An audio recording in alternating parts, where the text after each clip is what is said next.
Bonjour, vous êtes en direct sur le plateau de l'événement à l'école de l'Anthropocène et nous sommes ici pour discuter d'une question tournée avec peut-être un ton un peu provocateur: comment assurer notre sécurité alimentaire?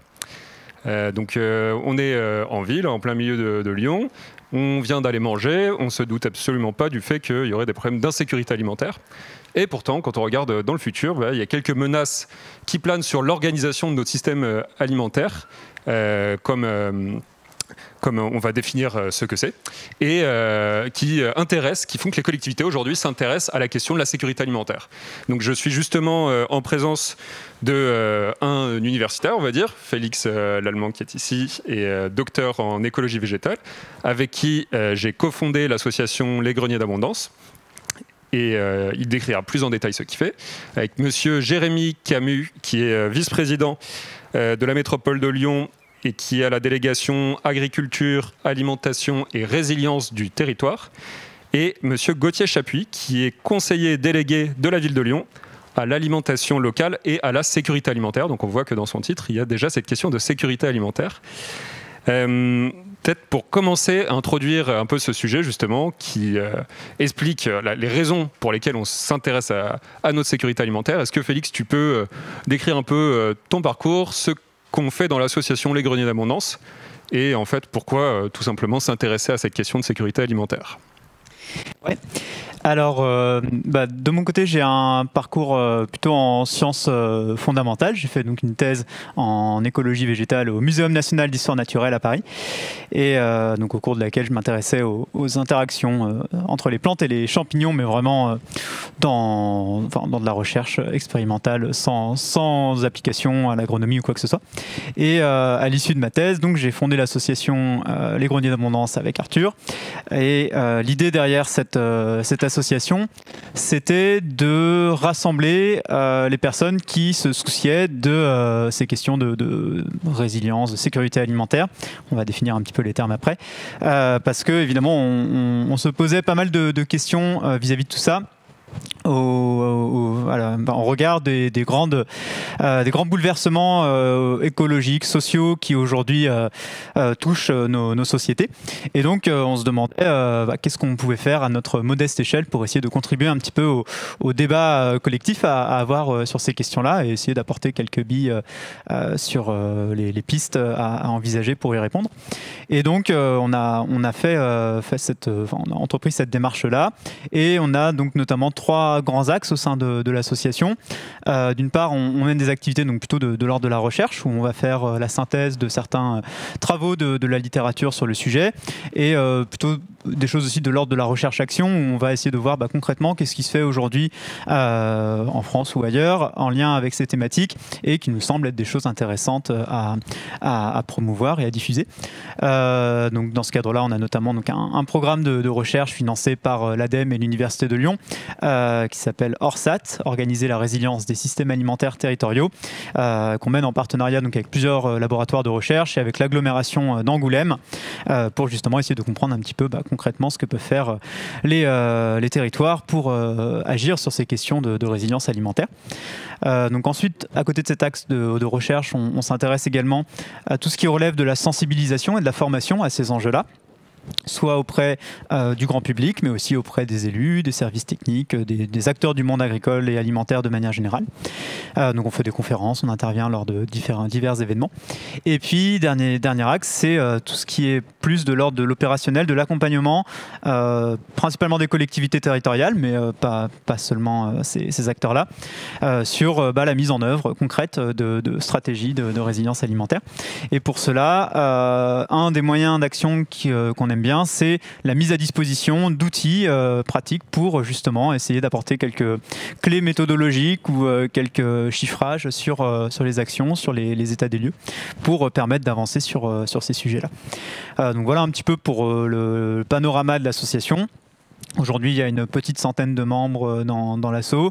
On est en cours de renouvellement, mais il y en avait plus de 150 l'année dernière, et qui ont des parcours tous très divers et qui participent donc à ces différents volets de l'objet associatif. Donc, pour rentrer maintenant un peu plus dans qu'est-ce que c'est que ce sujet de la résilience alimentaire, Alors c'est intéressant parce qu'on est donc à Lyon. En fait, le nom de l'association Les Greniers d'Abondance vient d'un bâtiment lyonnais qui porte ce nom, qui a été construit au début du XVIIIe siècle et dont la fonction c'était évidemment d'être un grenier, donc de stocker du grain pour nourrir la population et en particulier pour la nourrir en cas de perturbations politiques, climatiques ou quoi qui menaçaient les approvisionnements. Donc c'était vraiment une époque où les pouvoirs publics avaient en charge la sécurité alimentaire des populations et c'était même d'ailleurs l'un des premiers risques pour l'ordre politique de l'époque, hein, c'était les troubles alimentaires et le risque derrière de troubles sociaux qui pouvaient en découler. Et donc évidemment il y avait un enjeu de politique, de sécurité publique qui était évident à ce moment-là. Et aujourd'hui on constate évidemment que les politiques, les pouvoirs publics locaux n'ont plus ce rôle, en tout cas n'ont plus un rôle aussi important sur ces questions alimentaires, mais que les choses sont aussi en train d'évoluer et ça on aura tout le temps d'en discuter avec nos invités. Donc juste pour peut-être préciser sur les questions propres de sécurité alimentaire, puisque donc la question c'est comment assurer notre sécurité alimentaire demain. Donc ça paraît peut-être un peu gros dit comme ça, mais effectivement il y a quand même des choses qui aujourd'hui contraignent le système alimentaire actuel qui nous nourrit. Alors par système alimentaire, on entend en fait toutes les activités qui aujourd'hui sont nécessaires à la production, le transport, la transformation de notre nourriture. Donc évidemment, ça concerne l'agriculture au premier chef, mais pas que. Il y a aussi toutes les entreprises qui sont en amont, qui vont fournir les différents intrants agricoles, donc les semences, les engrais, les machines, l'énergie, les produits phytosanitaires, etc. Et puis toutes les activités en aval de transformation alimentaire, de transport, d'emballage, de logistique, le contenu des repas et même le traitement des déchets. Tout ça constitue le système alimentaire dans son ensemble et on voit bien donc que c'est une question qui dépasse largement la stricte question agricole. Et donc aujourd'hui il y a tout un tas d'évolutions d'ordre soit extérieur au système alimentaire, soit intrinsèques, des évolutions propres à ce système qui font que des problèmes se posent et s'aggravent qui vont s'aggraver en tout cas au cours du siècle.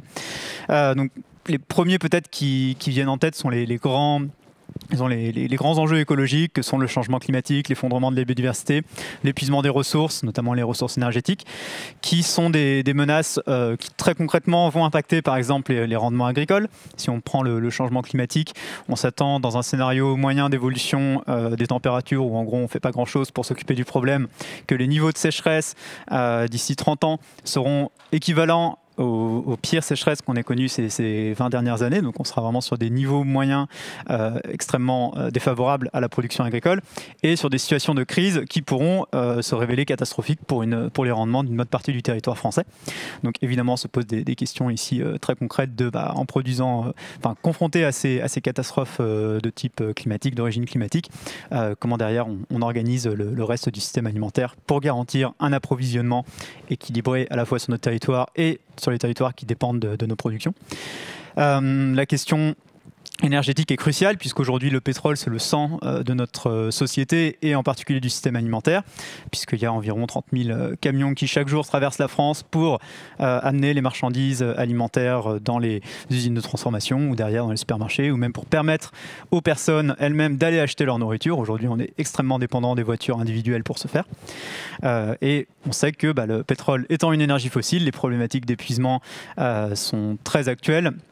Et on s'attend à ce que dans la décennie qui vient, on franchisse ce fameux pic pétrolier où donc année après année, il faudra faire avec de moins en moins de ce pétrole pour subvenir à tous nos besoins et notamment pour garantir le bon fonctionnement du système alimentaire. Donc confronté à tout ça, on se doute que les conditions qui ont aujourd'hui permis au système actuel, disons agro-industriel, de prospérer, ne sont plus garanties dans les années à venir, en tout cas que des contraintes fortes vont s'exercer sur le système actuel et que donc se pose la question de comment on anticipe ces dégradations et ces crises qui peuvent survenir, comment on transforme notre système alimentaire pour en favoriser la résilience, c'est-à-dire cette capacité à absorber des chocs, à prendre entre guillemets, à subir des perturbations et à assurer ses fonctions, donc de nourrir, de satisfaire le besoin fondamental de l'humanité qui est de se nourrir, malgré donc ces crises à venir. Voilà un peu pour cadrer le débat. Et puis sur ce, on peut peut-être voir un peu ce que les politiques alimentaires aujourd'hui prévoient dans leur grande stratégie face à ce sujet-là. Ouais, merci beaucoup pour ce tableau assez peu engageant sur la situation de sécurité alimentaire future, du moins si on persiste dans le statu quo. Et avant d'en venir à la stratégie qui est aujourd'hui déployée à l'échelle de la ville de Lyon et du Grand Lyon pour essayer de prendre en compte ces enjeux, comme Félix l'a très justement rappelé, on se rend compte qu'il y a eu un désinvestissement progressif et presque total des pouvoirs publics de la question alimentaire, au-delà, disons, des simples aspects de normes sanitaires, de sécurité sanitaire des aliments. C'est une question qui a été assez débattue par les universitaires. Pourquoi c'était le cas et tout ça. Si vous avez des pistes de réponse, ça m'intéresserait de savoir quelles sont vos pistes d'intuition, maintenant que vous comprenez un peu le fonctionnement d'une collectivité publique et qu'est-ce qui a fait que cette question a pu être délaissée au fil du temps. Et inversement, on se rend compte qu'aujourd'hui, il y a une préoccupation croissante, une responsabilisation des collectivités, notamment à l'échelle très territoriale, communes, PCI, sur la question alimentaire à nouveau. Alors qu'on n'a pas encore connu, disons, d'événements alimentaires très marquants, catastrophiques, comme ceux qu'on pourrait connaître dans les années qui viennent. Donc il n'y a pas, dans le contexte, de choses particulièrement évidentes qui viennent expliquer cette responsabilisation croissante. Est-ce que Gauthier ou Jérémy, vous avez une piste d'explication à ce phénomène? À la fois le désinvestissement et à la fois la préoccupation nouvelle qui est exprimée par les collectivités sur la question alimentaire. Bonjour à tous et à toutes. D'abord, pour revenir sur quelque chose qui est très vrai et que je tiens à souligner, le maire en fait, d'une commune, donc le maire de Lyon, anciennement le consul, avait la responsabilité de la sécurité alimentaire de sa ville. Et il faut se dire quelque chose, c'est qu'en fait, quand on regarde structurellement comment se sont bâties les villes d'Europe, puisque ce sont des villes anciennes, souvent elles se sont bâties autour de la facilité, notamment de faire en sorte que la population puisse manger sur place. Et Lyon, c'est pas anodin qu'il y ait deux fleuves, c'est pas anodin que ce soit des terres autour qui sont fertiles, parce que c'est un endroit qui s'y prêtait en fait, depuis le temps des Romains, puisque la ville est très ancienne. Donc on cultive à Lyon depuis toujours en fait. Et c'est vrai que petit à petit, et là c'est peut-être un premier élément de réponse, avec l'avènement notamment du pétrole, les choses se sont délitées au niveau du pouvoir public. On a perdu ce levier-là, en tout cas en tant que collectivité. Parce qu'on en avait finalement plus besoin. Le pétrole permettant de structurer différemment via un système alimentaire long, pas des circuits longs, ont permis du coup de petit à petit laisser la main au privé. Et on le remarque également pratiquement d'une même manière avec l'époque industrielle sur les restaurations collectives globales, hein, pas que les écoles, mais aussi restauration collective d'entreprise.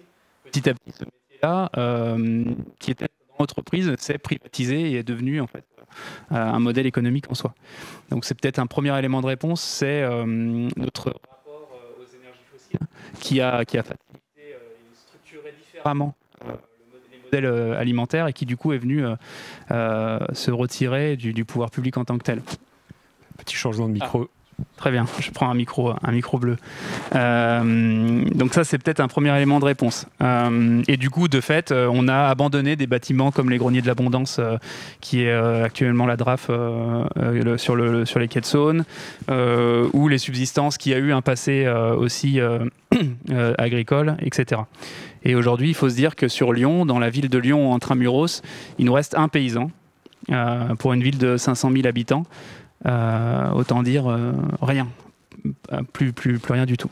Voilà, c'est un premier élément de réponse, c'est la capacité de la ville à externaliser tous ses besoins de production, et y compris de terres agricoles, de les distancier grâce à l'abondance énergétique caractéristique du XXe siècle, quoi.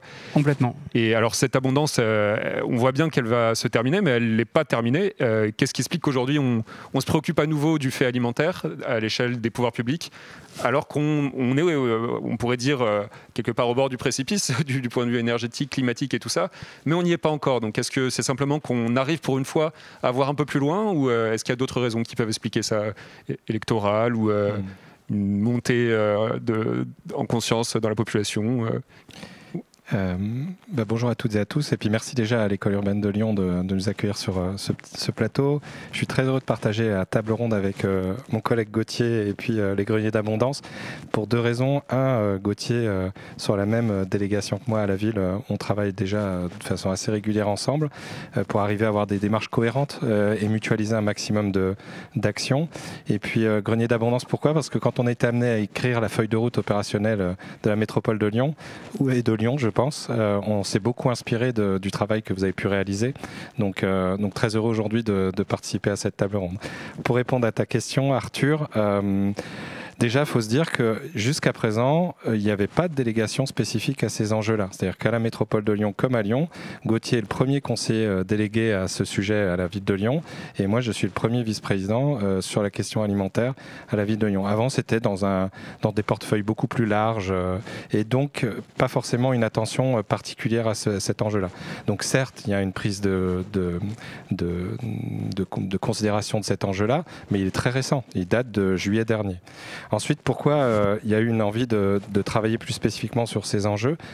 Déjà, c'est la responsabilité, quoi. C'est de faire, comme vous dites, de prendre acte de certains constats, ceux que vous avez cités, et puis des constats qui sont plus propres à la ville et à la métropole. Et les deux constats qu'on peut donner aujourd'hui, c'est que la métropole de Lyon, en termes d'autonomie alimentaire, n'atteint pas les 5%. C'est-à-dire que 95% de ce qui est consommé aujourd'hui par les Grands Lyonnaises et Grands Lyonnais provient de l'extérieur de la métropole de Lyon dans un périmètre de 50 km. Ça, c'est une statistique qui avait été identifiée sur le précédent mandat lors de l'élaboration d'un premier volet stratégique de la politique alimentaire métropolitaine. Et puis un autre enjeu qui est important, parce que la métropole, c'est aussi un département. C'est 1 400 000 habitants, 54 000 hectares de superficie, 59 communes et un département. C'est-à-dire qu'elle a également les compétences d'un département et les compétences sociales. Et un des points importants qu'on a relevés après de différentes enquêtes, c'est qu'à peu près un tiers des ménages grands lyonnais aujourd'hui déclarent ne pas avoir les moyens de se nourrir correctement. Et dans ces un tiers de la population, vous avez 15% à peu près de personnes qui déclarent ne pas manger à leur faim.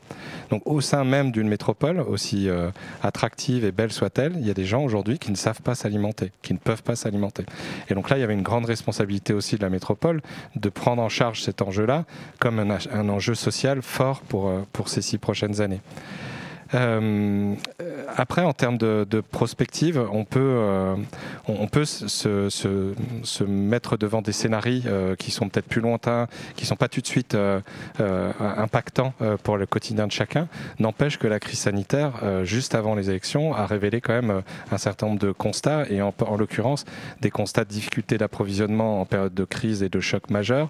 Et un autre constat, c'est l'apparition peut-être plus forte de déserts alimentaires, c'est-à-dire d'endroits dans la métropole de Lyon où les personnes n'ont pas, encore une fois, un accès facile, en tout cas de la nourriture saine et durable. Donc ça sera un autre enjeu qu'on verra ensemble, le type de repas.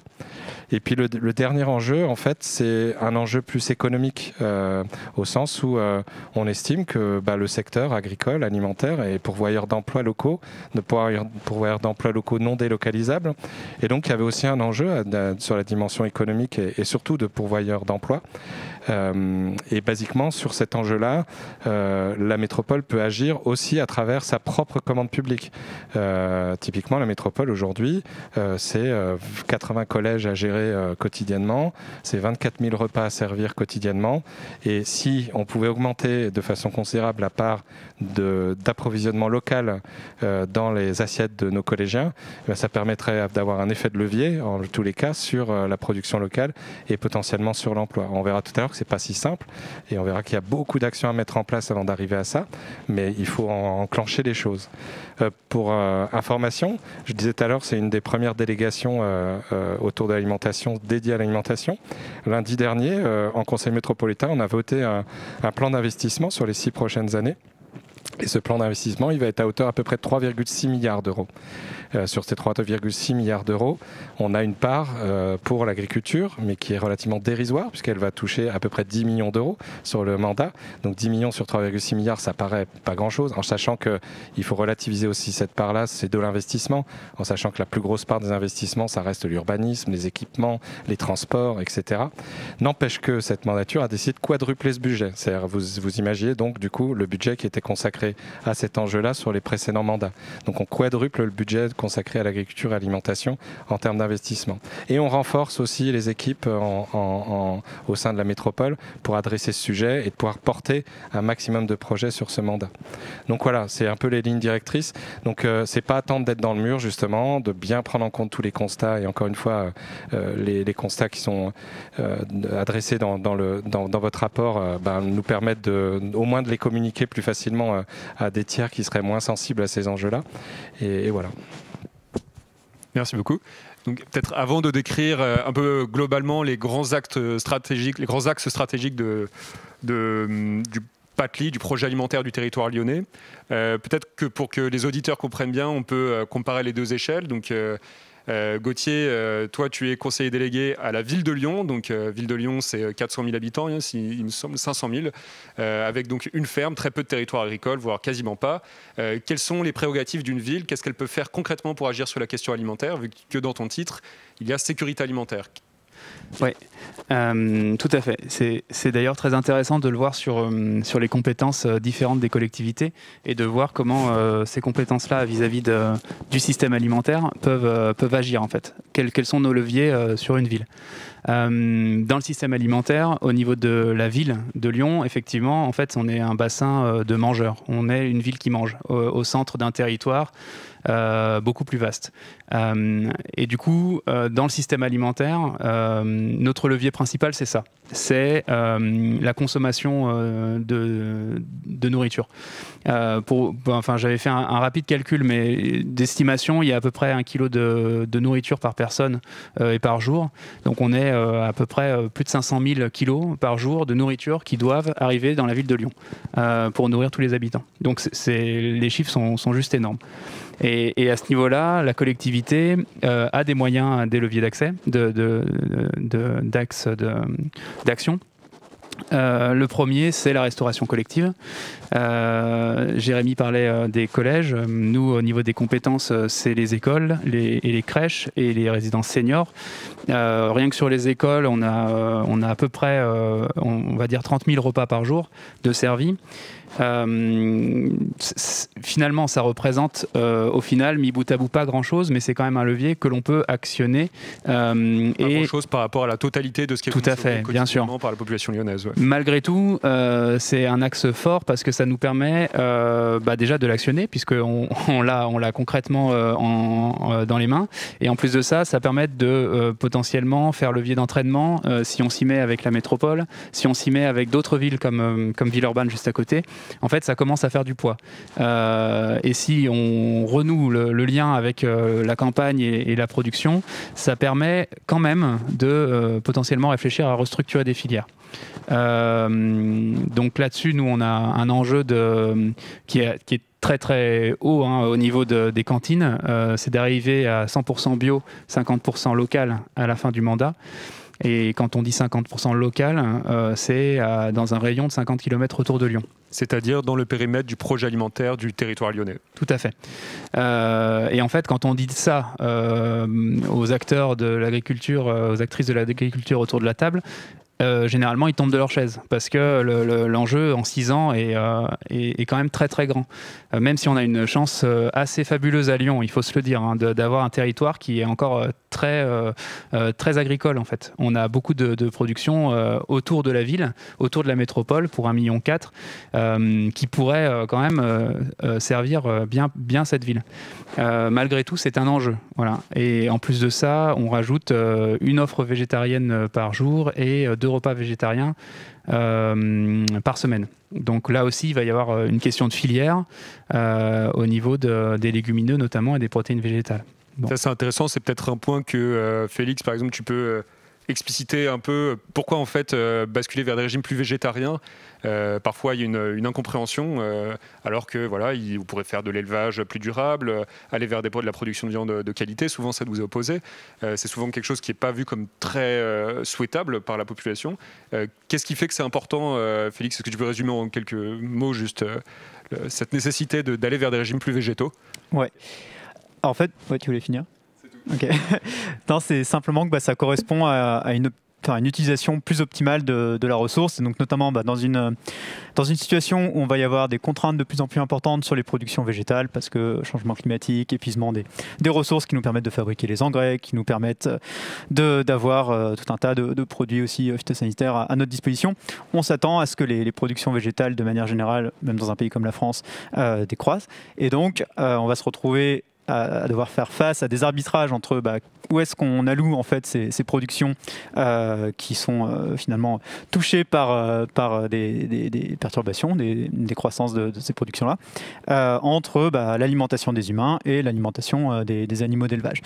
On pourrait se dire, il y a évidemment une priorité à mettre sur l'alimentation humaine, mais il faut bien avoir en tête des ordres de grandeur actuels où en fait aujourd'hui, si on prend la production céréalière française par exemple, alors la moitié est exportée, mais pour ce qui n'est pas exporté, donc pour les utilisations intérieures des céréales, eh bien, on en a 60% qui servent à l'alimentation des animaux d'élevage, en particulier les poules et les porcs, un peu aussi les ruminants dans certains types d'élevage. Et finalement, il n'y en a que 20% qui servent à l'alimentation humaine. Et les 20% qui restent, c'est des usages soit en tant que semences, soit des procédés plus industriels de production de biomatériaux ou d'énergie. Et donc, on voit bien qu'il y a une disproportion entre les utilisations humaines et animales, et que face à une contrainte sur la production végétale, ce qui s'avère à peu près difficile à éviter au vu des perturbations à venir, que de toute manière, il faudra revoir cette organisation-là et donc aller vers des régimes plus orientés vers les produits végétaux. Merci beaucoup pour ce point. C'est simplement pour préciser en effet quelque chose qui n'est pas intuitif pour tout le monde, qu'il existe une compétition entre les usages alimentaires pour l'homme et pour les animaux d'élevage aujourd'hui des ressources agricoles. Et donc en termes par exemple de production céréalière, c'est très net. Et en termes de surface agricole utile en France, c'est encore plus net. Je crois que c'est 85% qui est dédié à l'alimentation animale, in fine. Donc il y a évidemment certains modes de production qui servent uniquement à valoriser des sous-productions, disons, à usage alimentaire humain. Mais l'écrasante majorité de l'élevage tel qu'il fonctionne aujourd'hui est très dépendant de ressources alimentaires qui pourraient être utilisées autrement. Donc on se doute que dans un environnement plus contraint en ressources, et où aussi on essaye de donner plus de place à la nature dans les paysages, on a intérêt à diminuer massivement le poids que fait peser notre consommation alimentaire d'origine animale. Donc c'était juste simplement un point là-dessus. Donc Gauthier, merci pour ce contour de ce qui se fait à l'échelle d'une ville. On a d'autres leviers, mais j'y reviendrai après. Donc, peut-être prendre sur le panorama aussi, parce que en fait on a tendance à mettre la métropole de Lyon souvent comme l'image d'Épinal de l'urbain, le tunnel de Fourvière, les bouchons pendant les vacances, etc. Mais encore une fois, la métropole de Lyon, c'est 1 400 000 habitants, c'est 59 communes, et je vous disais tout à l'heure, c'est 54 000 hectares de superficie totale. Aujourd'hui, les espaces naturels et agricoles représentent encore près de 24 000 hectares. Donc c'est quasiment 50% de la surface totale de la métropole est encore sanctuarisée, protégée d'un point de vue naturel et agricole. Donc 24 000 hectares, et sur la surface agricole utile à l'intérieur de la métropole, on est à peu près à 12 000 hectares de surface agricole. 12 000 hectares dont, je ne sais pas si c'est un dispositif qui est connu aussi, mais surtout sur la métropole, le dispositif PENAP, mais en gros des zones agricoles protégées, des ZAP. On a à peu près de 10 000 hectares aujourd'hui de terres d'espaces naturels et agricoles qui sont sanctuarisés par un dispositif qui s'appelle PENAP. Donc c'est important de le resituer parce que du coup ça donne le potentiel, c'est-à-dire le potentiel de remobilisation de ces terres agricoles à destination de circuits courts et de consommation locale, puisque en fait ces espaces agricoles sont faits grignoter naturellement, normalement, par des cultures qui sont plutôt aujourd'hui orientées vers du circuit long, et ce qui amène en fait à avoir quasiment 95% de ce qu'on produit qui est exporté en dehors de la métropole, alors qu'il pourrait être mobilisé potentiellement pour la propre consommation et donc gagner en sécurité alimentaire derrière. Voilà, donc c'est important pour moi de vous donner ces chiffres-là pour casser un peu l'image d'Épinal et surtout montrer qu'une métropole, elle peut aussi développer son propre potentiel, ce qui ne sera pas suffisant. C'est-à-dire que les masses de volume qui sont avancées tout à l'heure par Gauthier, malgré la mobilisation de ces milliers d'hectares sur la métropole, on n'arrivera pas dans tous les cas, être autosuffisant. Donc, il y a aussi une autre notion qui est importante, et c'est pour ça que le PAT de Lyonnais a été imaginé dès le départ sur un périmètre plus large que le contour administratif de la métropole, et s'étend sur 50 km à minima pour pouvoir aller chercher les ressources qui sont nécessaires. Et moi, ce que j'essaye de construire aujourd'hui, c'est ces coopérations avec les territoires voisins, c'est comment on les équilibre. C'est-à-dire qu'on brise aussi une autre image de la métropole prédatrice de ressources, et d'arriver à avoir un rapport avec les territoires voisins plus équilibré et plus juste en matière de développement économique local, développement d'emploi, d'échange aussi. Coopération équilibrée, ça veut dire qu'est-ce que la métropole peut mettre en place aussi de son côté pour faciliter la vie de ses territoires voisins.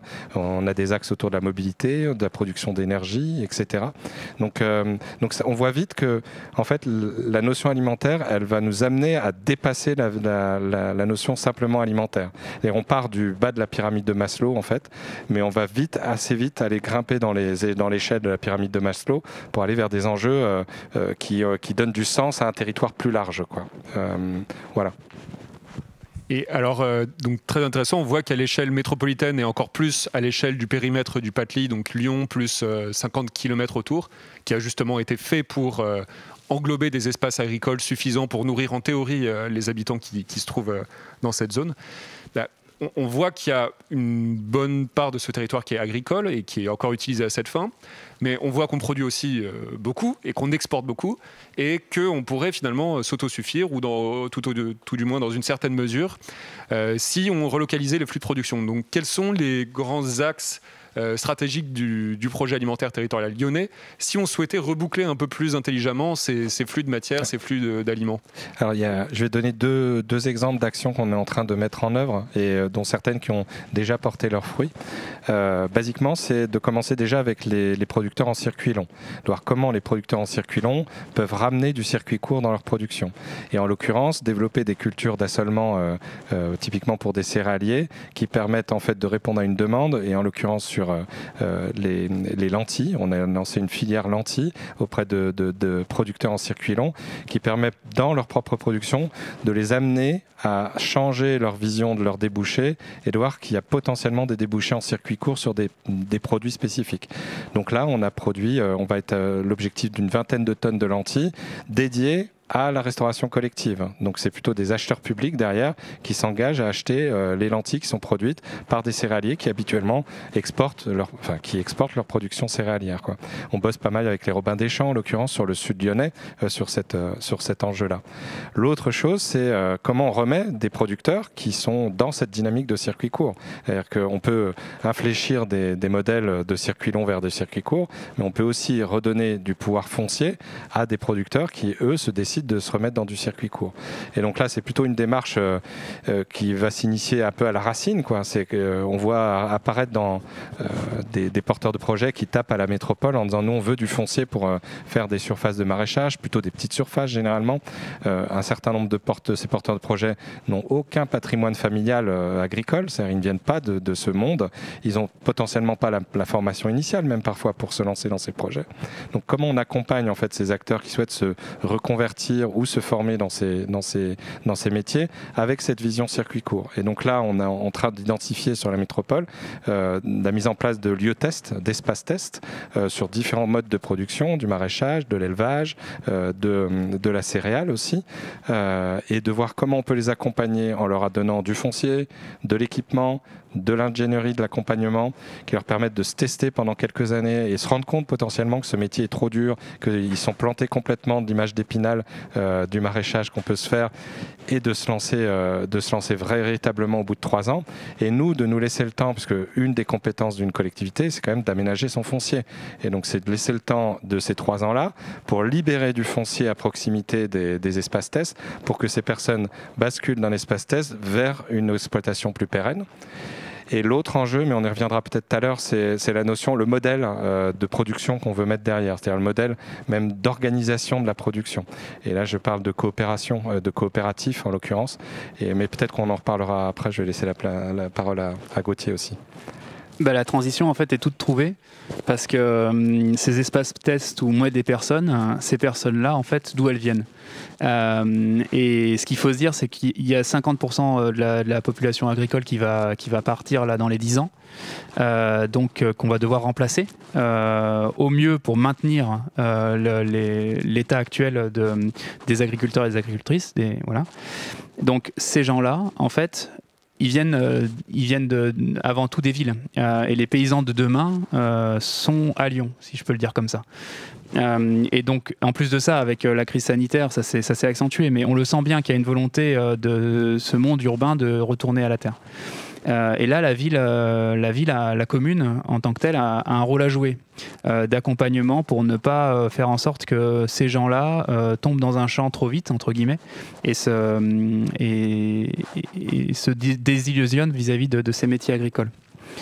Et donc là-dessus, la ville peut travailler à cette première étape de formation, de mise en lien avec les campagnes environnantes, d'agriculture urbaine également, que l'on peut mettre en place de lieux un peu test au sein de la ville, pour ensuite envoyer ces gens potentiellement, si c'est vraiment le métier qu'ils souhaitent, sur des espaces tests, etc. Et là-dessus, on travaille notamment avec l'ARDAB ou avec la chambre d'agriculture pour vraiment avoir un lien de formation qui est vraiment logique en fait pour toutes ces personnes-là qui souhaitent se reconvertir, d'ailleurs, parce qu'il y a beaucoup de reconversions, ou même se former à ces métiers agricoles. Il faut se dire que dans la ville de Lyon, donc, qui est la 3e ville de France, il n'y a pas aujourd'hui de formation agricole au sein même de la ville. Et ça, pour moi, c'est un vrai problème, c'est un vrai sujet. Parce qu'il y a demain, des métiers de l'agriculture sont des métiers d'avenir, en fait. Et il va falloir les revaloriser. Bon, on a l'ISARA, qui est une école supérieure, mais on n'a pas de métier de formation agricole au sein même de la ville de Lyon. Donc il y a donc des actions sur la formation également. Donc vous menez déjà une grande panoplie d'actions à l'échelle de la ville et de la métropole, alors que vos délégations respectives sont très récentes pour chacun. Une question qu'on s'est posée couramment avec Félix. On traite avec beaucoup de villes ou de collectivités ou d'acteurs du système alimentaire qui conduisent des projets alimentaires territoriaux, comme vous à l'échelle métropolitaine. Donc il y a à peu près aujourd'hui 200 PAT en France, avec des niveaux d'avancement et d'ambition très variés. Et assez souvent, ces PAT, qui reçoivent donc parfois pour certains un label du ministère qui leur permet de financer un peu d'ingénierie de projet, on a l'impression qu'ils sont souvent le recueil des initiatives préexistantes et qui vont être accompagnées sur le territoire, donc des actions qui sont parfois très louables, qui sont accompagnées par la collectivité pour améliorer par exemple la tendance qui affecte la population agricole, améliorer l'approvisionnement des cantines et tout ça. Mais on a l'impression que ce n'est parfois que ça. Autrement dit, on a l'impression que les PAT parfois ne se préoccupent pas de suivre les indicateurs un peu macroscopiques à l'échelle de la ville, du sens pris, indépendamment ou enfin en tenant compte des initiatives qui sont accompagnées. Donc si je prends un exemple, par exemple, c'est très fréquent de voir une commune qui se bat bec et ongle pour installer un magasin de producteurs dans le centre-ville et qui parallèlement laisse agrandir de 20 000 m² un Leclerc dans ses périphéries immédiates. Donc on se doute que ça va pour effet immédiat de vider des commerces de proximité, et toutes les études d'évaluation socio-éco le laissent présager. Et c'est ce qui se passe, ce qui se passe effectivement. Il y a le cas de Saint-Étienne qui est assez emblématique en la matière, et de beaucoup de villes moyennes malheureusement en France. Autre exemple, on se pose souvent la question, comment accompagner la population dans un changement de logiciel, changement des pratiques de consommation.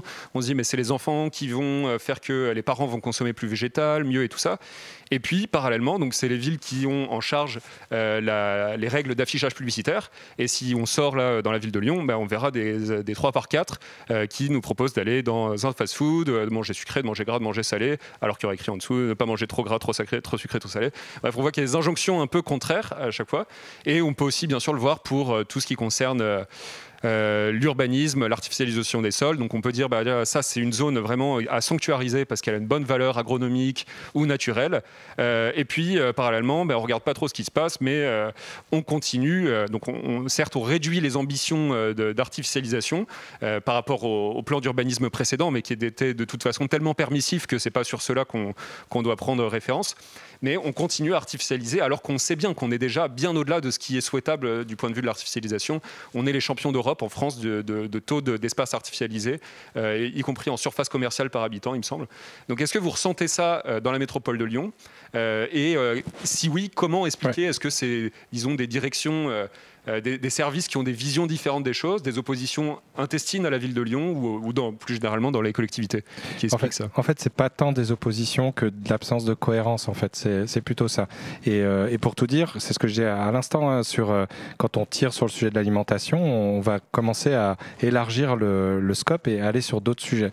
Les deux sujets que tu as évoqués, la pub et l'urbanisme, c'est deux sujets qui ont été pris en charge dès le début du mandat. C'est-à-dire qu'on a en pleine modification du règlement de publicité sur la métropole de Lyon, avec comme postulat, arrêtons la publicité comme celle que tu as décrite. Et elle a son utilité, la publicité, mais pour en faire la promotion d'événements culturels, la promotion du bien commun, entre guillemets, mais pas forcément la promotion d'une alimentation comme celle que tu as décrite. Donc elle est en pleine modification, ce RLP. Mon collègue vice-président à la réduction de la publicité, pareil, un truc qui n'est vice-président à la réduction de la publicité. Donc voilà, on en est là aujourd'hui à voir Philippe qui prend corps et âme ce projet parce que c'est pas anecdotique en fait. C'est ultra impactant pour le quotidien de chacun, à la fois en termes de pollution, mais aussi en termes de pédagogie en fait. Donc voilà, RLP, réduction de la publicité, prise en charge par Philippe Guelpa-Bonaro depuis des semaines, et là qui est en train de faire le tour des communes pour présenter son projet et cette modification. L'urbanisme, c'est pareil, cohérence. Dès qu'on est arrivé en poste en juillet dernier, il a été lancé une modification du PLU. Dans cette modification du PLU, il y a une attention particulière sur les espaces naturels et agricoles et sur toutes les zones qui sont aujourd'hui urbanisées ou à urbaniser. Quelle vocation demain on peut leur donner autre que d'urbain et de l'urbain, quoi. Et donc là, il y aura probablement un certain nombre de décisions qui vont être prises, de redonner aussi la place à l'agriculture, en tout cas redonner de la place aux espaces naturels sur la métropole, qui sont encore une fois déjà bien pourvus. La métropole est déjà bien pourvue. Voilà. Et il y avait un premier élément que tu citais avant de parler d'urbanisme et de publicité, mais j'ai oublié. Il y avait l'urbanisme commercial, voilà. La concurrence entre magasins de producteurs qu'on installerait en centre-ville et puis l'omniprésence des grandes surfaces commerciales en périphérie, quoi. C'est ça. Alors, ça vous aura pas échappé que pendant toute cette campagne électorale, on a quand même beaucoup axé notre communication sur arrêter l'expansion de ces grandes surfaces, ces grandes enseignes et arrêter, et peut-être t'en parlera plus concernant la ville de Lyon et Amazon, mais voilà, c'est comment on est cohérent aussi dans ce qu'on souhaite promouvoir au quotidien.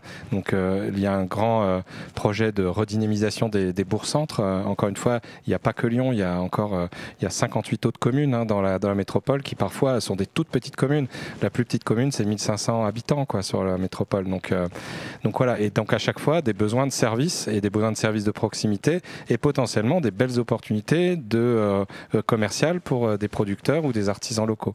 Donc ne pas mettre une balle dans le pied en dénaturant ce métier, quoi. Donc voilà, et là c'est plutôt ma collègue Emeline Baum en charge de l'économie et de l'économie de proximité qui est en charge de mettre en place cette cohérence. Voilà. Très intéressant. Donc on voit qu'en fait la cohérence progresse au fur et à mesure que l'idée de la question alimentaire et agricole progresse. Il y a une mise en cohérence nécessaire entre services qui va complètement. Se faire. Mais si on veut même rentrer dans le détail de l'organisation de services, en fait, aujourd'hui, il y a une grande délégation autour de la transition écologique. Et dans cette grande délégation qui amène la transversalité entre les services, entre de la maison métropole, des 9000 collaborateurs de la métropole, et il y a une délégation spécifique sur ces enjeux où on va retrouver la dimension de l'eau. On en parlera peut-être parce parce qu'elle est fondamentale. En fait, on en a parlé un peu en introduction, qui a une dimension agriculture, qui a une dimension énergie, climat, publicité, et qui intègre la dimension biodiversité, environnement, risque. Et ces 4 VP et déchets, j'ai oublié les déchets, la gestion des déchets, avec la notion de le déchet n'est pas un déchet, le déchet est une ressource, et en l'occurrence dans le monde agricole, comment on récupère la matière organique un maximum pour la remettre et réamender les sols avec de la matière organique propre, quoi. Et donc ces 5 VP, vice-présidents, en fait, on discute régulièrement ensemble sur ces enjeux-là, et les services d'autant plus, quoi, puisqu'ils sont à l'intérieur même d'une même délégation. Ok. Gauthier, tu voulais ajouter quelque chose sur Amazon? Peut-être que ça m'intéresse, en tout cas à titre personnel, et peut-être que... Ouais. Avant de venir sur le sujet d'Amazon, il y a une grande cohérence entre la ville et la métropole, et c'est ça, moi, dont je suis intimement convaincu, qui va faire aussi qu'on va y arriver. Tu décrivais le modèle des VP, des vice-présidents au niveau du pôle. À la ville, c'est pareil. On a un pôle transition écolo où il y a l'urbanisme, où il y a la rénovation des bâtiments, l'énergie, l'alimentation et l'agriculture, et la bioressource, parce que j'aime bien aussi parler de bioressources et pas de déchets, notamment en termes de système alimentaire, ce qui est d'ailleurs plus juste. Donc pareil, en fait, ce qui va faire qu'on va avoir du poids, c'est de base d'avoir eu des délégations ou des vice-présidences qui vont parler d'alimentation, non plus comme un moyen, mais comme un objectif. Et quand on a dit ça, finalement, on change de paradigme, parce que les services se réorganisent autrement, on voit les choses autrement. Il se faisait des choses au niveau de l'alimentation à la ville de Lyon, mais voilà, c'était par service, c'était par silo. On parlait d'alimentation parce qu'on parlait des cantines, on parlait un petit peu du système alimentaire parce qu'on avait des jardins partagés, mais ou quelques vergers, mais il n'y avait pas d'unicité, en fait, et de se dire. Et puis on en parlait également un petit peu, et ça, j'aimerais qu'on en revienne sur l'approche de justice alimentaire et d'aide alimentaire. Donc on en parlait un petit peu à chaque fois auprès du CCAS, auprès du centre d'éducation, etc.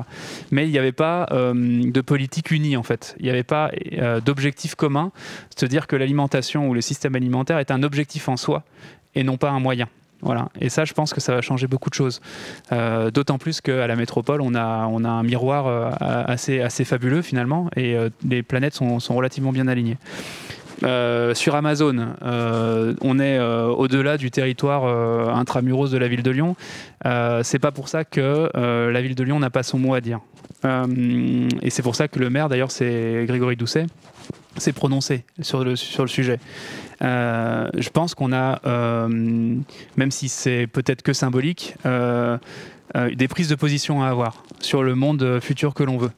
Et oui, il vaut mieux réfléchir à la valeur d'une terre en termes de production alimentaire pour la ville, plutôt que de se dire qu'on va refaire du béton pour accueillir une plateforme de distribution massive type Amazon. Donc là aussi, oui, on a une position à avoir assez franche et assez équilibrée avec les territoires qui nous entourent. Un vrai lien, en fait, ville-campagne.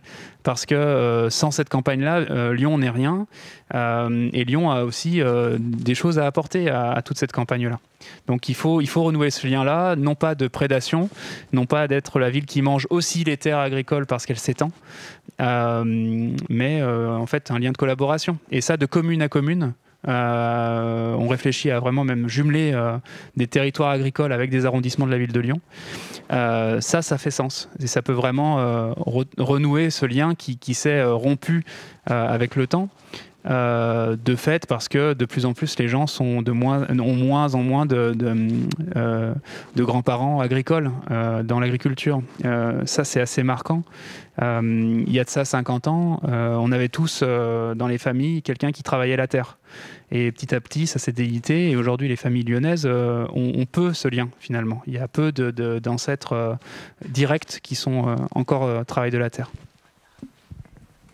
Félix? Ouais, ce que tu dis là, Gauthier, me fait penser que, enfin, ce que vous avez dit en fait tous les deux, qu'aujourd'hui, donc les politiques alimentaires commence à gagner en cohérence en interne entre les services, qu'il y a un vrai portage politique derrière, et on sent que c'est quelque chose qui va aller en montant en puissance. Donc nous, on travaille un petit peu avec l'agglomération d'Angoulême sur ces questions-là, dans le cadre d'un projet de recherche-action. Et on voit que ce portage politique, il est présent, il est essentiel à la bonne dynamique de ces projets alimentaires, mais que ce n'est pas suffisant et qu'il y a tout un travail aussi à faire, d'une part avec les autres acteurs du système alimentaire, puisqu'on a vu que c'était un système complexe avec une multitude d'acteurs impliqués, des agriculteurs aux entreprises de la transformation, etc., de la distribution, de tout un tas d'acteurs aussi du monde agricole de manière générale. On pense évidemment aux chambres d'agriculture, aux SAFER qui sont en charge du foncier, etc. Donc avec Grand Angoulême, ils ont monté un comité de pilotage qui essaye justement de mettre un petit peu autour de la table ces différents acteurs du monde agricole et alimentaire pour avoir une structure un petit peu représentative de ces enjeux et des personnes qui prennent des décisions ensemble pour aller sur tout ça. Donc une première question, ça serait comment vous pensez structurer cette gouvernance finalement du projet alimentaire, qui y sera associé? Est-ce que les citoyens et les citoyennes aussi auront leur place? Parce que ça, c'est aussi quelque chose dont on en reçoit des échos à Angoulême, c'est que des fois à l'agglo ils reçoivent des messages de personnes, d'habitants et d'habitantes qui disent on sait qu'il se passe des choses, mais on veut en savoir plus, on aimerait bien être aussi associé d'une manière ou d'une autre, etc. Donc il y a cette première chose. Et puis pareil, il y a aussi des comités qui se montent avec des élus référents par commune pour justement monter des groupes de réflexion pour aller plus vite, parce que il y a aussi beaucoup d'appétence de la part de certaines communes pour aller encore plus loin et participer à cet élan-là. Puis la deuxième question qui vient en fait derrière, c'est est-ce qu'aujourd'hui, vous avez les moyens de vos ambitions? Est-ce que vous arrivez à faire des arbitrages en interne pour vous donner suffisamment de temps de travail humain, de ressources pour avancer? Puisque là, pour le coup, c'est aussi un retour qu'on a depuis, avec l'expérience d'Angoulême, c'est que on voit l'énormité du travail que c'est en fait, et que pour une personne qui va travailler par exemple à temps plein sur ce projet-là, évidemment, tout de suite elle est saturée de travail, et on se rend bien compte qu'il faudrait multiplier par 5 le nombre de personnes pour vraiment aller jusqu'au bout. Est-ce que vous avez quelques éléments là-dessus? Peut-être plusieurs éléments. Déjà par rapport à la gouvernance PAT, en fait on est en plein dedans. On est en train de définir des scénarios avec différents modèles de gouvernance. Et pas plus tard que la semaine prochaine, c'est mon enjeu avec les services d'arbitrer, de décider là où on va. Et évidemment que la gouvernance, elle ne doit pas rester que territoriale, que élue, que collectivité. Elle doit impliquer la filière, elle doit impliquer les acteurs que vous avez cités pour qu'elle ait une légitimité finalement, que SPAT ait une légitimité. D'ici que ces acteurs soient formellement dans une gouvernance, qu'on commence à travailler, il y a quand même des scènes de dialogue qui sont existantes, quoi. Et il faut les travailler dès à présent. Et une des scènes de dialogue, par exemple, pour être à l'échelle territoriale du PAT, c'est l'agence d'urbanisme de Lyon, qui aujourd'hui couvre ce qu'on appelle quasiment l'interscot. Donc c'est tous les schémas de cohérence territoriale faits par différentes collectivités Lyon, mais tout autour de Lyon. Et dans cette structure, il y a ce qu'on appelle un observatoire des espaces naturels et agricoles qui existe déjà, qui est déjà préexistant, qui a déjà sa vie quelque part, avec des moyens et des ressources qui sont dédiés à cette observation.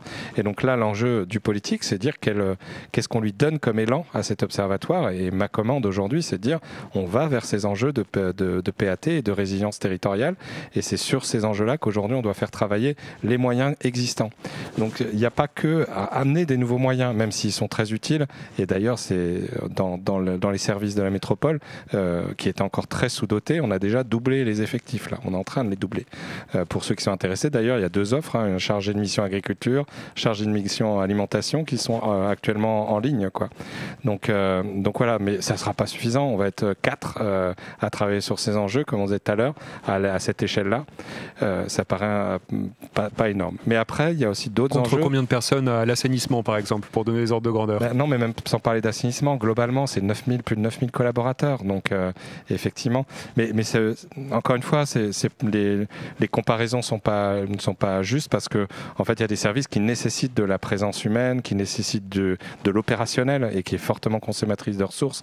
Donc, c'est normal quand on gère, par exemple, l'ensemble pour relever toutes les poubelles de la métropole, évidemment qu'il faut du monde pour le faire, quoi. Donc, on ne peut pas comparer des services qui sont plus sur un mode d'ingénierie, d'accompagnement et des services qui sont sur de l'opérationnel quotidien.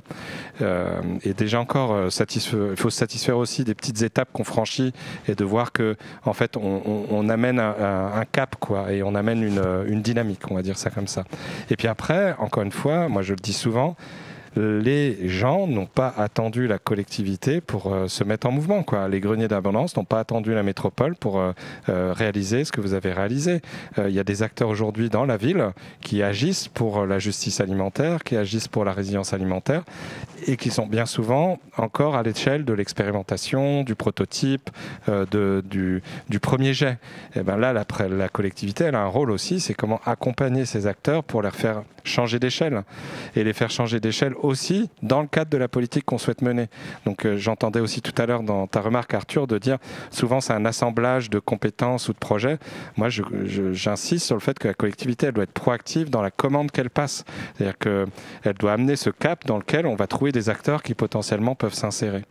Voilà, donc entre les partenaires existants, les ressources en interne et les ressources existantes dans d'autres structures qui peuvent participer à l'effort de guerre, on peut commencer à avoir les moyens de faire des belles choses. L'autre chose, c'est les acteurs même économiques. On parlait des agriculteurs et de la transformation. Pour les rencontrer régulièrement maintenant et rencontrer aussi les acteurs de la transformation, ces sujets de résilience alimentaire et de justice alimentaire commencent à devenir aussi des priorités. Donc, alors il y en a certains priorités greenwashing ou priorités RSE et d'autres qui s'insèrent vraiment dans cette dynamique-là au sens vraiment opérationnel, dans leur mission sociale, ils intègrent ces aspects-là. Donc il y a aussi un mouvement, quoi, qui commence à s'amorcer. Et encore une fois, moi j'aime bien dire toujours... on parle d'hôtels de la métropole, d'hôtels de ville, d'hôtels de région, mais en fait, la fonction hospitalière de la collectivité, on l'a souvent oubliée. La métropole est souvent là pour faire du SAV, quoi, auprès de la population. Et bien maintenant, comment on devient hospitalier, c'est-à-dire comment on accueille l'ensemble de ces acteurs pour qu'ils participent aussi à la politique de la collectivité. Donc renforcer la fonction hospitalière, ça veut dire amener de l'ingénierie, de la compétence pour être au service des porteurs de projets. Et ça peut prendre la forme d'espace test agricole, basiquement. Ça peut être une forme d'accueil de ces gens qui souhaitent se reconvertir et qui ne trouvent pas la façon de s'insérer dans le foncier métropolitain. Ça peut être de l'incubation de porteurs de projets dans le domaine alimentaire qui va favoriser demain des cultures moins prédatrices en termes de ressources et en particulier de pétrole. Ça peut être demain des gens qui vont agir sur la justice alimentaire et rendre accessible l'alimentation dans les quartiers. Et il en existe déjà, en l'occurrence. Donc voilà. Donc je ne sais pas si ça fait sens, ma réponse par rapport à la question initiale, mais voilà les différents enjeux. Pour la compléter dans la façon dont je l'ai entendu, cette deuxième question, est-ce que vous avez les moyens de vos ambitions? C'est pas uniquement est-ce que vous donnez les moyens de vos ambitions, mais est-ce que vous les avez concrètement? Donc ça faisait pas partie du portefeuille des compétences d'une collectivité classique, l'alimentation et l'agriculture. Or, il n'y a pas une dotation supplémentaire, sauf si je me trompe, importante qui est... En gros, sur l'investissement, on a quadruplé le budget d'investissement, comme je disais tout à l'heure, alors qu'il reste à l'échelle d'une programmation à 3,6 milliards relativement réduite, mais on a quand même quadruplé les moyens sur ce mandat pour l'agriculture. Et ça, c'est un choix qui est vôtre ou c'est une dotation supplémentaire de l'État? Non, c'est un choix de la collectivité. C'est la métropole qui a décidé, dans ses arbitrages budgétaires, de donner 4 fois plus de moyens à l'agriculture et à l'alimentation en termes d'investissement. Donc ça veut dire que la collectivité demain a les capacités à hauteur de 10 millions d'euros d'investir dans le monde agricole, d'investir dans la logistique, d'investir dans des appareils de production, de transformation, etc. Et l'autre enjeu, c'est le fonctionnement. Donc c'est toujours pareil, il y a des arbitrages. Aujourd'hui, les critiques qui arrivent de nos opposants, c'est dire on augmente le budget de fonctionnement en faisant des recrutements massifs. Plus de 100 personnes vont être recrutées là dans ces prochains mois à la métropole. Sur ces centaines de personnes, il y a 2 personnes qui sont dédiées à l'alimentation. Et la métropole, c'est pas que de l'alimentation, quoi. C'est encore une fois il y a des compétences très élargies. Donc si, il y a des arbitrages qui sont très forts aujourd'hui, mine de rien, sur cet enjeu-là. Et puis encore une fois, il y a d'autres choses qui arrivent.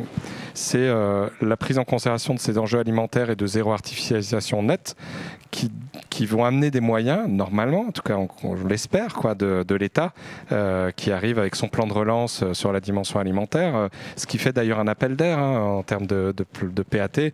Le nombre que tu as cité tout à l'heure, il va à mon avis augmenter considérablement ces prochains mois pour pouvoir prétendre au plan de relance que l'État met en œuvre. Sur la notion de justice alimentaire, on a l'État à travers la préfecture Auvergne-Rhône-Alpes qui a quand même lancé un appel à manifestation d'intérêt avec un budget de 1,5 million en fin d'année pour répondre à la précarité alimentaire. Donc on voit que c'est des sujets qui commencent à mobiliser du financement qui n'était pas si facile à avoir jusqu'à présent. Donc comme on disait tout à l'heure, c'est peut-être un aliment de planète, mais n'empêche que profitons-en de cet aliment de planète. Et puis l'autre chose, c'est on peut avoir des moyens supplémentaires, mais il y a aussi comment on mutualise pour être rationnel dans les coûts. Et basiquement aujourd'hui, c'est un autre aliment de planète. Quand on a plusieurs collectivités qui partagent une même vision de la politique alimentaire et qui sont situées sur le même territoire, c'est comment on mutualise d'ensemble des choses. Et en l'occurrence, tout à l'heure, je parlais de la commande publique. Demain, si on arrive à mutualiser 24 000 repas, plus 30 000, plus 8 000 à Villeurbanne, plus 7 000 à Vénissieux, plus toutes les communes qui voudront venir dans cette mutualisation, on a d'autant plus d'effets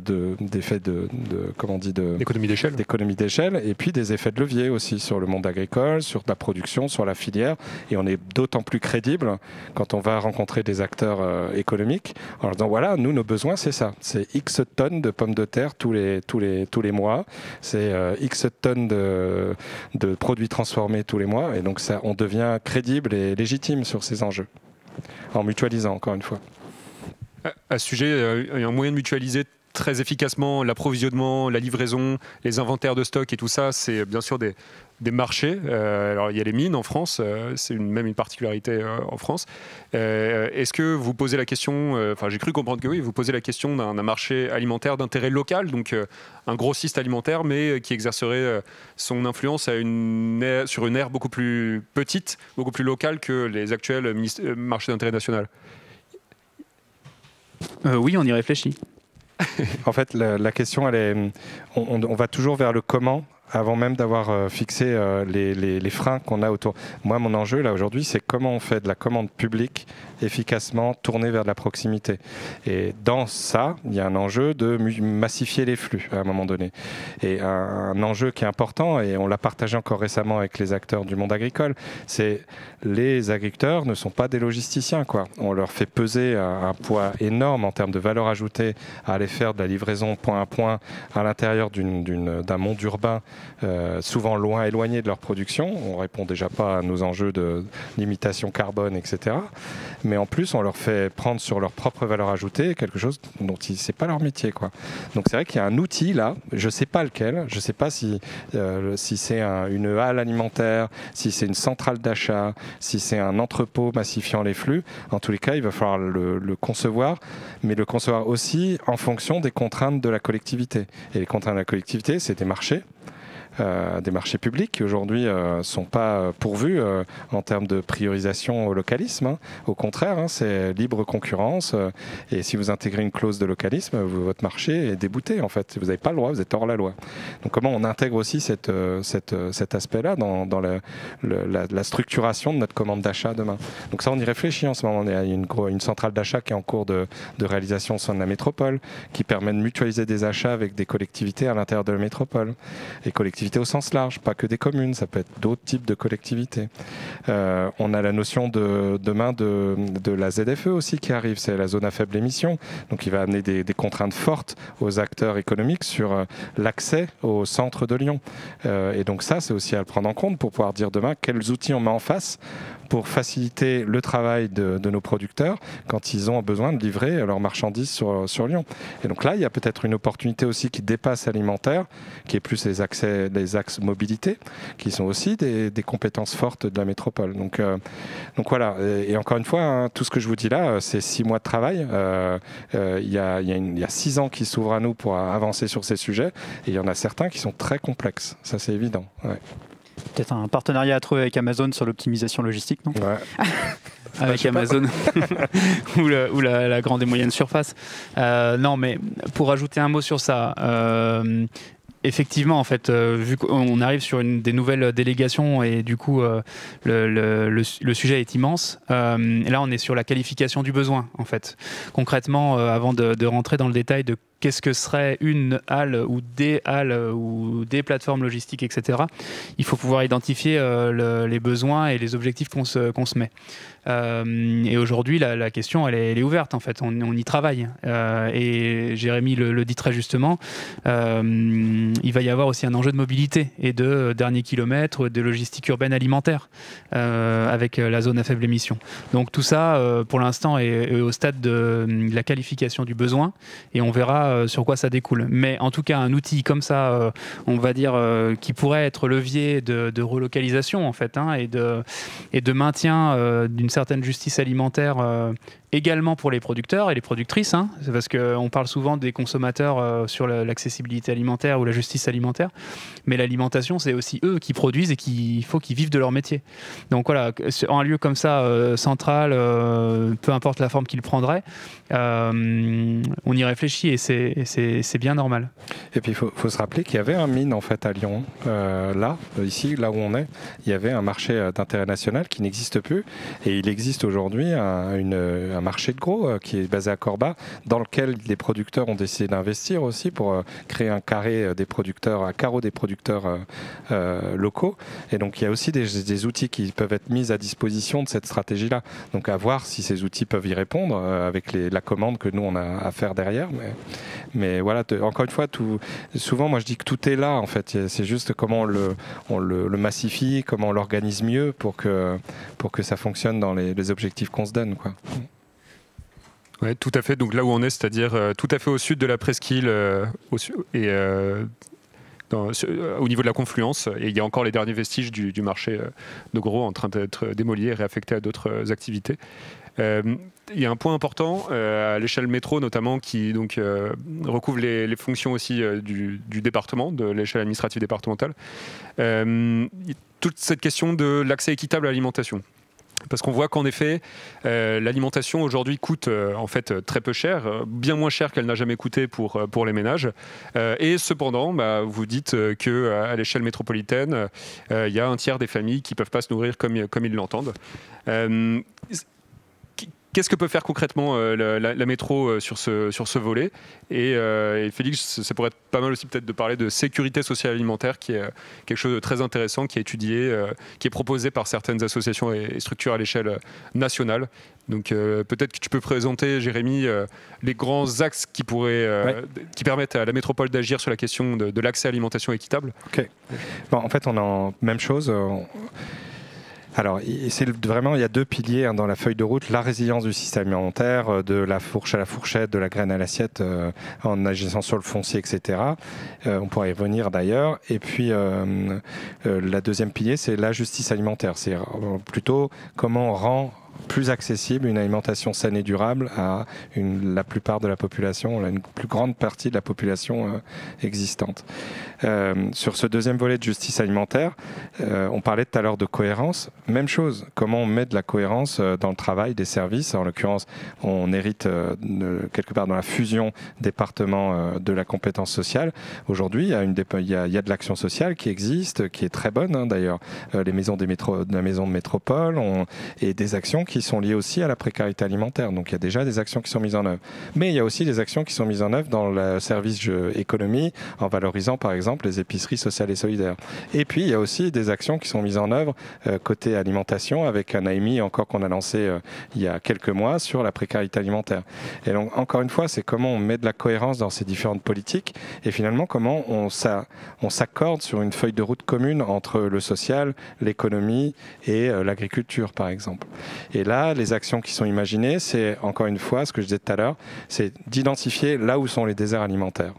Donc clairement, c'est aujourd'hui on cartographie comment on cartographie un désert alimentaire et comment on arbitre à un moment donné, puisqu'on ne pourra pas agir partout de toute façon, comment on va vers les priorités. Et dans ces priorités territoriales, est-ce qu'il existe déjà des acteurs qui sont en train de travailler à la question? Si oui, comment on les accompagne pour aller plus loin, pour faire mieux, pour faire plus? S'il n'y a pas, comment on va chercher des acteurs qui le font ailleurs pour les amener dans ces déserts alimentaires? Un point de précision, donc désert alimentaire, ça peut paraître transparent, mais c'est simplement un quartier ou un territoire sur lequel il n'y a aucun commerce alimentaire. De qualité. C'est même une définition qui était plus héritée d'un concept américain. En gros, dire combien de kilomètres je dois faire avant d'arriver à un accès alimentaire. Et en l'occurrence, sur des grands espaces, de voir que ton mall, il est situé à 15-20 bornes et que si tu n'as pas de bagnole, bah, tu mets X heures pour aller chercher ton repas, quoi. Donc on peut tout à fait se trouver au milieu des champs et être dans un désert alimentaire. Complètement, c'est ça, exactement, parce qu'il n'y a pas d'accès concret à de la vente alimentaire. Et donc c'est un phénomène. Mais moi je en rajoute France, une couche. Juste pour donner un chiffre, c'est un phénomène massif. Il y a aujourd'hui une commune sur 6 qui n'a pas le moindre commerce alimentaire en France et les nombres progressent, ce qui concerne grosso modo 10 millions d'habitants en France. Donc c'est très très important. Et puis oui, la grande majorité de la population est très dépendante de sa voiture aujourd'hui pour aller faire ses courses. Exactement. On estime pour un foyer moyen, donc un peu plus de 2 personnes en France, c'est 60 à 80 km qui sont faits chaque semaine uniquement pour aller faire ses courses alimentaires. Donc on se rend compte du degré de dépendance à la voiture qui est bien sûr une source de pollution et une source de dépendance au pétrole majeure pour accomplir un besoin vital. Je te laisse. Alors, il y a cet enjeu-là qui est surtout sur des territoires diffus où on a ces enjeux de mobilité avec la voiture. Mais au sein d'une métropole où on peut avoir de la concentration, c'est-à-dire on n'est pas obligé d'utiliser sa voiture pour accéder à un point alimentaire, moi j'ai décidé de rajouter une couche, c'est quel type d'alimentation en fait. C'est aussi, on peut être dans un désert alimentaire sain et durable, entre guillemets. C'est comment on donne aussi un accès à de l'alimentation qui n'est pas de la junk food où moi je peux aller tous les jours au McDonald's, mais est-ce que c'est vraiment ça répond à ma notion de désert alimentaire. Je dirais, s'il y a un McDonald's, ça ne veut pas dire pour autant qu'on n'est pas dans un désert alimentaire. Donc il y a cette couche-là aussi à prendre en compte. Et puis l'autre couche, c'est la croisée avec des données de santé. Enfin là, on parle beaucoup d'alimentation, d'agriculture. Encore une fois, le bas de la pyramide de Maslow, le fait de se nourrir pour survivre, quoi, ou pour vivre. Mais le plus haut, c'est l'impact santé, quoi. C'est comment on rend un accès à une alimentation qui, sur le court terme et le long terme, fait que la population reste en bonne santé, avec tout, en évitant toutes les externalités négatives qu'on peut avoir autour des budgets à consacrer à la santé physique des personnes, quoi. Donc il y a aussi ces notions de dire où est-ce qu'on intervient là où il y a des problématiques santé qui sont clairement identifiées, il y a une typologie de territoire, il y a une typologie de population, peu importe, mais intervenir là aussi où le problème est déjà là, en fait. Et les enjeux autour de la justice alimentaire, c'est de trouver le bon outil pour intervenir. Et donc les outils, c'est est-ce qu'on intervient en finançant directement via des chèques alimentaires pour faciliter l'accès à des produits qui ne sont pas si faciles en termes d'accès financier. Est-ce que c'est la sécurité sociale alimentaire, et je te laisserai en parler parce que c'est intéressant aussi comme concept et idée. Est-ce que c'est faciliter, ne pas donner, pas forcément émettre des chèques alimentaires, mais de baisser un maximum le prix d'accès en amont, donc en prenant des mutualisations autour du transport, éviter aux producteurs de remettre du prix supplémentaire parce qu'il leur a fait 10 bornes ou 30 bornes pour venir les livrer, etc. Et ça, c'est un peu la question qu'on se pose aujourd'hui. À quel endroit la collectivité est la plus efficace ou efficiente en termes de mobilisation de fonds publics pour avoir un impact positif? Et là, j'ai pas de réponse aujourd'hui, sincèrement. Je ne sais pas si toi tu veux, par rapport au CCAS aussi, ouais. Là, je trouve qu'il y a des acteurs qui sont clés. Je peux compléter là-dessus. L'action sociale. Ouais, je peux compléter là-dessus parce que bon, déjà le redire, on est très aligné et la feuille de route du côté ville s'appuie exactement de la même manière sur ces deux axes de résilience du territoire et qu'est-ce que peut faire la ville là-dessus, et également cette accessibilité alimentaire. Et quand on dit accessibilité alimentaire, c'est pas physiquement comment je me rends aussi dans un lieu, c'est au niveau du coût et c'est au niveau aussi d'une certaine manière d'aller acheter des produits bruts par exemple qui sanitairement sont meilleurs. Bon, sur la ville de Lyon, on n'a pas ce phénomène-là effectivement d'accessibilité de désert alimentaire pur et dur. Donc on va plutôt parler de désert alimentaire de qualité ou sain, voilà.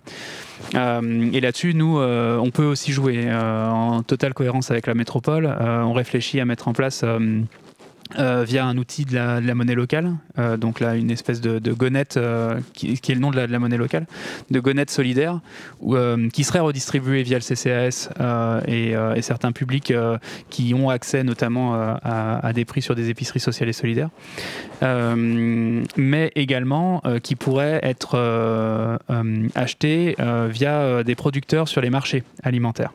Parce qu'on se rend compte que certains marchés de plein vent donc n'ont plus ou peu de producteurs et ne se retrouvent qu'avec des revendeurs.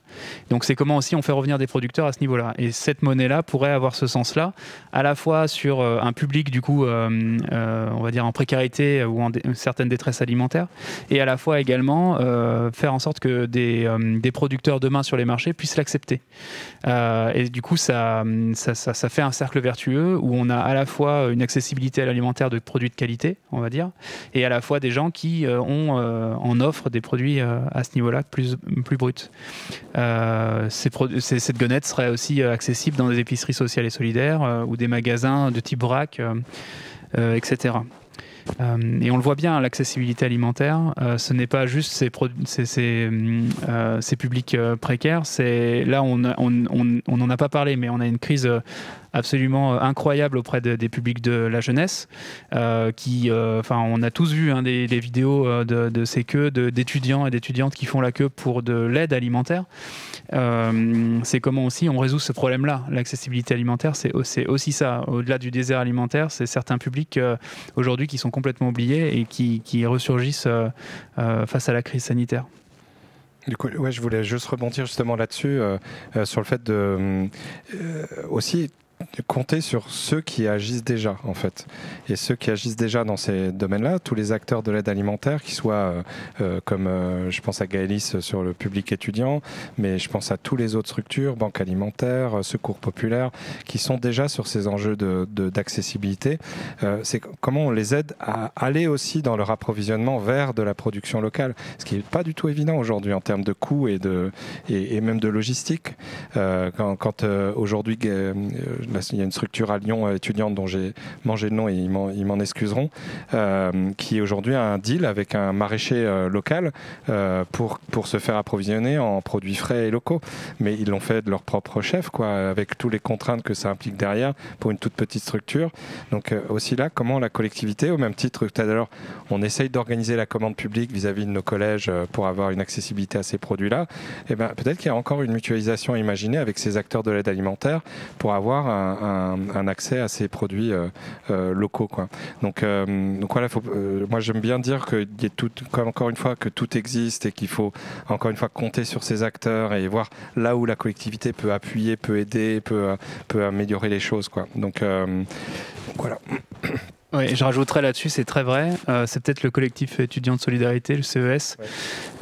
Là où la collectivité a son rôle à jouer, c'est aussi au niveau du lien, et de mettre en lien les acteurs ou les actrices du domaine.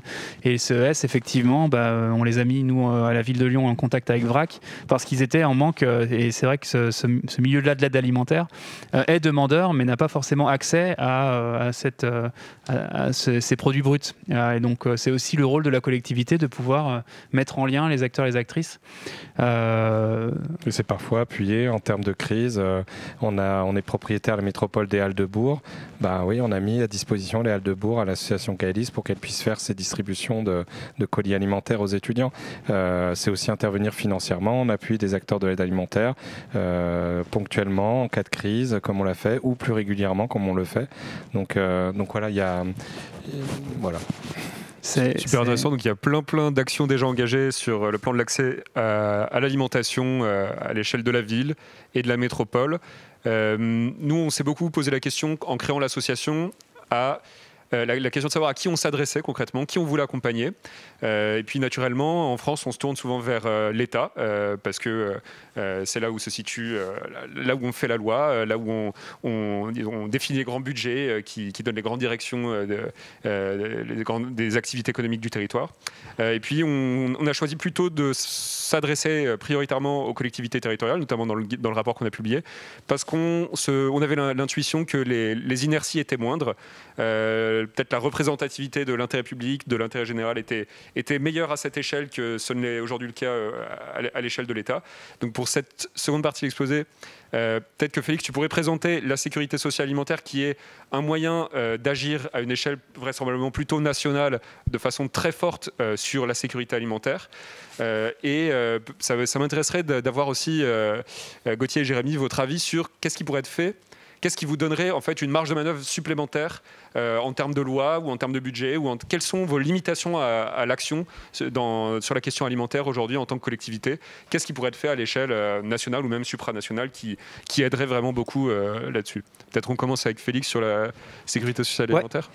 Effectivement, c'est une mesure donc, qui a été proposée par un collectif de personnes et de structures, dont le Ingénieurs sans frontières, le réseau salarial, le réseau des CIVAM, etc., qui en fait vise à s'inspirer de la sécurité sociale qu'on applique dans le domaine de la santé, de la retraite et tout ça, pour l'appliquer à un besoin fondamental, donc, qui est l'alimentation. Et donc tout cela en fait se fait suite au constat qu'aujourd'hui il y a une divergence assez notoire entre la satisfaction de ce besoin et la satisfaction de certains intérêts privés, qui sont ceux des acteurs dominants du système alimentaire, qui restent soumis à la logique de rentabilité et d'accumulation du capital et qui donc sont degré, ils s'en contentent bien, ils s'en satisfont, à des logiques de concentration économique, de rentabilité des investissements qui font qu'il y a un verrouillage extrêmement fort à ce niveau-là, une concentration économique qui fausse totalement les rapports de pouvoir aux différents niveaux du système alimentaire et qui fait qu'il est assez peu probable que spontanément tout se mette à changer pour aller dans le bon sens et qu'on corrige le système pour prendre en compte les externalités environnementales, sociales, sanitaires, etc. Donc l'idée, c'est en s'inspirant donc, du système de sécurité sociale, de prendre les grands principes qui sont l'universalité de satisfaction de ce besoin-là, une équité dans la contribution et chacun contribue à hauteur de ses besoins, de ses moyens et reçoit à hauteur de ses besoins, et puis aussi une non-lucrativité pour la gestion commune en tant que société de ce besoin à nouveau fondamental. Et donc l'idée, c'est de garantir un pouvoir d'achat, disons 100 € par mois pour chaque personne qui soit alloué à des produits alimentaires de qualité pour tout le monde, pas seulement pour les personnes en précarité alimentaire, de manière à en fait ouvrir un marché, un débouché important, puisque 100 €, si on prend les 1,4 million de la population de la métropole par exemple, ça commence à faire un sacré marché, et de conditionner les produits qui pourraient être vendus sur ce marché-là à des critères sociaux, écologiques, etc., qui auraient été décidés collectivement par des caisses locales de sécurité sociale de l'alimentation. Et donc comme ça on voit qu'on agit à tous les niveaux du système, à la fois sur les conditions de production, de transformation et sur l'accessibilité à un plus grand nombre à ces produits-là. Donc voilà une proposition qui évidemment passerait par des textes de loi qui seraient d'envergure nationale et qui auraient des effets leviers a priori assez conséquents sur l'ensemble du système, mais qui potentiellement pourraient commencer par des expérimentations au sein des territoires. Et je crois peut-être que c'est Villeurbanne qui réfléchissait à ça. Enfin, je ne sais pas si ça fait partie en tout cas des réflexions que vous avez en interne. Oui, pour réagir, l'idée d'échec alimentaire de la métropole ou de la gonette solidaire, en fait, c'est un premier pas en direction de ça. Mais tu l'as très bien dit, l'enjeu principal, si on veut aller plus loin, qui fait la loi aujourd'hui? C'est l'État. Et du coup, si on veut inscrire l'alimentation comme un commun, et du coup donner un vrai droit à l'alimentation, il faut une inscription dans la loi. Et du coup, c'est pas au niveau des collectivités que l'on peut y arriver. Alors oui, on fera un pas dans cette direction-là. On peut être territoire d'expérimentation et montrer que sur un territoire ça fonctionne, ou du moins c'est vertueux. Mais si on veut vraiment changer de paradigme à ce niveau-là, il faut inscrire l'alimentation comme un commun dans la loi. Et dans ce cas-là, c'est au niveau national qu'il faudra avoir le levier. Et à mon sens, c'est essentiel. Mais voilà, c'est une collectivité comme la métropole ou comme la ville de Lyon ou comme la région Auvergne-Rhône-Alpes pourrait faire des expérimentations, mais pas plus. Voilà, après on peut avoir notre rôle de plaidoyer aussi en tant qu'élu pour aller faire changer cette loi, représenter des collectivités, pour aller bouger un petit peu le contexte législatif. On le fait par ailleurs en ce moment sur le RSA jeune, où Bruno Bernard, le président de la métropole, régulièrement réinsiste sur la nécessité de mettre en place ce RSA jeune et attend aujourd'hui toujours la réponse de l'État du gouvernement sur cet aspect-là. Moi j'avais un truc très pratique sur les changements de législation, c'est ces clauses de localisme, quoi. Encore une fois, c'est aujourd'hui un véritable caillou dans la chaussure pour avancer sur la structuration de la filière locale de production alimentaire et qui pourrait être un bel effet de levier pour nous demain. Là, on est en train de chercher des mécanismes pour quelque part aller vers cette clause de localisme intégrée aujourd'hui au marché. Donc c'est plutôt là-dessus. Et même chose, l'envie aujourd'hui, c'est de monter un peu au créneau des collectivités qui se posent ces questions. Et il y a encore très peu, je crois que c'était lundi, on était sur une réunion France urbaine. Vous connaissez certainement réseau de grandes villes qui se préoccupent de sujets communs. Et en l'occurrence, le sujet de l'alimentation, de la justice sociale est devenu un des sujets prioritaires de France urbaine. Et là, on a un certain nombre de collectivités transpartisanes d'ailleurs, qui ont les mêmes soucis et les mêmes problématiques. Donc voilà, à venir, mais probablement une action dans ce domaine. Alors, sur le temps qui nous reste, c'est-à-dire moins de 7 minutes, il y a quelques questions posées par le public, en tout cas une première. De quelle manière la métropole et la ville de Lyon peuvent-elles accompagner par la commande publique une conserverie qui pourrait proposer à la restauration collective des produits transformés locaux? On a l'impression que la réponse est un peu contenue dans la question. Donc probablement par la commande publique. Alors la question de la conserverie, c'est vrai que c'est la première chose à laquelle on pense spontanément, mais en fait ça renvoie à la question des outils de transformation qui sont omniprésents dans le système alimentaire, et très souvent on les résume par des légumeries ou des conserveries, mais la plupart de tout ce qu'on mange, du pain, de la farine, des pâtes, du fromage, du vin, de la viande, tout ça fait l'objet d'une transformation.